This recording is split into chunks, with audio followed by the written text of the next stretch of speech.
The Lord be with you. A reading from the Holy Gospel according to Mark. A leper came up to Jesus and kneeling down, begging him, said, "If you wish, you can make me clean." Moved with pity, he stretched out his hands, touched him, and said, "I do will it. Be made clean." The leprosy left him immediately, and he was made clean. Then, warning him sternly, he dismissed him at once. He said to him, "See that you tell no one anything, but go, show yourself to the priest, and offer for your cleansing what Moses prescribed. That will be proof for them." The man went away and began to publicize the whole matter. He spread the report abroad so that it was impossible for Jesus to enter a town openly. He remained outside in deserted places, and people kept coming to him from everywhere. The gospel of the Lord. Through the words of the gospel, may our sins be wiped away.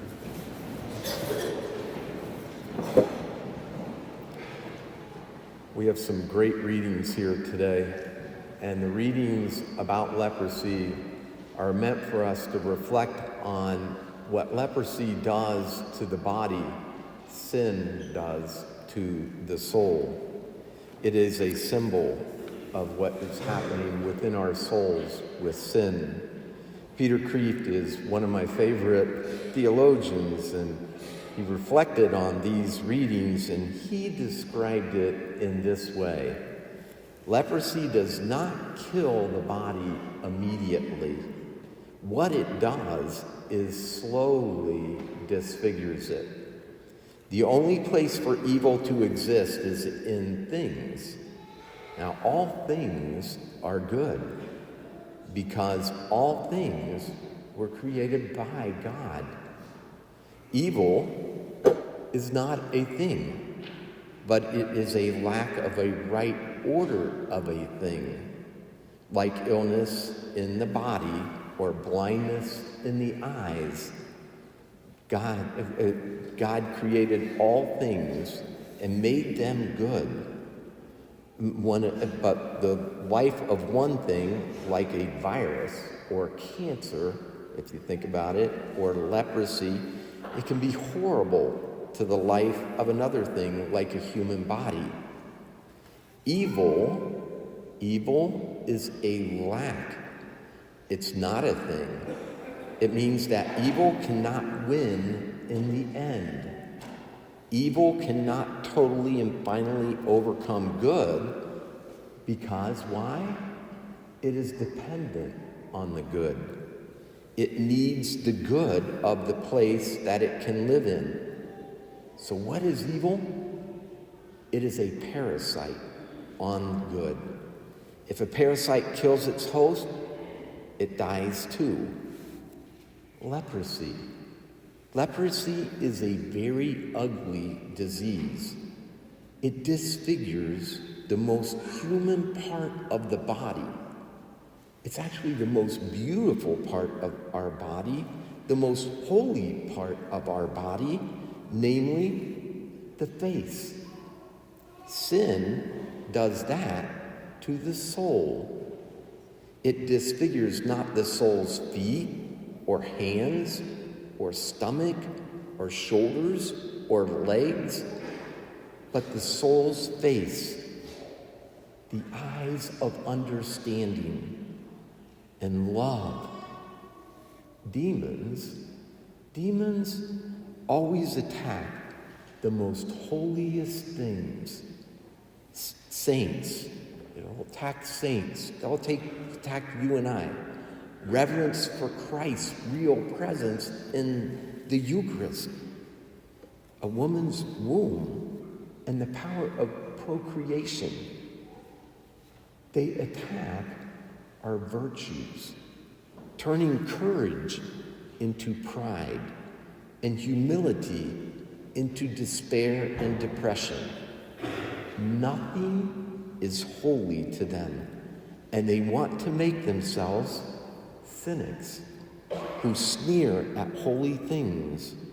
They use beauty to tempt us to ugliness, much like a fisherman uses an attractive, wiggly worm to bait an ugly, sharp hook to catch a stupid fish.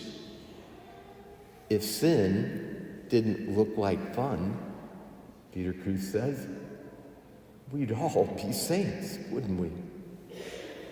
So now, we can see if sin disfigures the most beautiful part of our body, our soul, and we are all sinners, then we need to be healed, don't we? We need to be just like that leper in today's gospel who had great faith and come to the divine physician and ask him for healing. And these readings just are such a perfect setup for us as we begin Lent on Wednesday. And we start to focus on prayer, fasting, and almsgiving to help prepare us to rid of that ugly disease of sin. We should enter into Lent with great faith in the power of Jesus, that we can be healed, as the leper said to Jesus.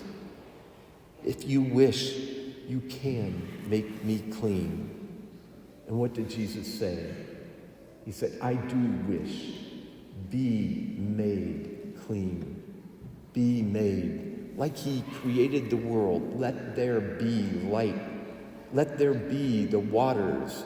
Let there be land that separates the waters. Let there be the stars in the sky. God can do anything.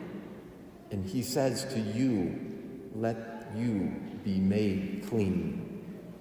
But we have to will it to be made clean. And if we do truly want to be made free of the shackles of sin that weigh us down, then our great merciful God will have mercy on us, and he will make us clean. Sometimes I think we get caught up in all the evils in the world, and even we get drawn down from our own sin, and we can just see the mess that we are in and fall to hopelessness and despair, which is exactly what the devil wants us to do. But God can take any situation in our life, and he can, any bad situation we are in, any trial we are going through, any sin that we are in, and he can turn it around and make it for good. My favorite Bible verse that I use all the time is Romans 8:28. And it says that for God causes all things to work together for good for those who love him and are called according to his purpose. If you look at your greatest trials, there is some good if you look for it, but you have to look for it. Why does God do this? Because God is so amazing and so powerful, and that's because he is God.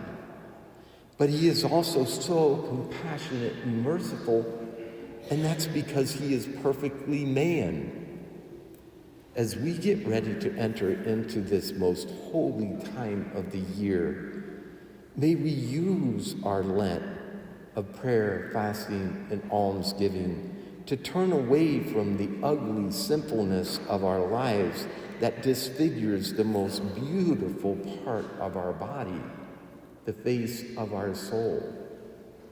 The best place to find our divine physician is going to be in the confessional booth, where we will meet the mercy of God. It's the most beautiful place. The priest that is there is not Father Sill at that time. It is Jesus. That's why I kind of personally prefer to go behind the screen, because I don't want to hear, I want to think of that person right there across from me as Jesus. And he is saying, be made clean. I have an idea. What we should give up for Lent? Let's give up sin.